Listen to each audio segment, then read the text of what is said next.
আমাদের এই যুগে কলিযুগে কিছু কিছু মায়েরা আছে, তাদের মেয়ে জামাই ভালো থাকলে স্মাইল, কিন্তু ছেলে যদি ছেলের বউকে নিয়ে ভালো থাকে, শাশুড়ি মায়েরা কেন এরকম হয়? তুমি যেমন চাইছো তোমার মেয়ে জামাই ভালো থাকুক, সুখে থাকুক, তেমন একটা পরের মেয়ে তার সব কিছু ছেড়ে একজনের হাত ধরে আসে। সেও চায় সে যেন ভালো থাকে, তার মা বাবাও চায় যে আমার মেয়েটা সুখে থাকে, তাই না? তো বন্ধুরা, আমি কি কিছু ভুল বললাম? যদি ভুল কিছু বলে থাকি ক্ষমা করবে সবাই। আর এটা আমি সকল মায়েদের জন্য বলছি।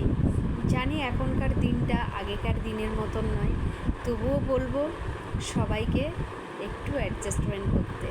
আমরা যদি আমাদের মেয়ে জামাইকে নিয়ে ভালো থাকতে পারি, তাদের মঙ্গল কামনা চাইতে পারি, তাহলে কেন ছেলের বউয়ের জন্য চাবো না? কি ঠিক তো?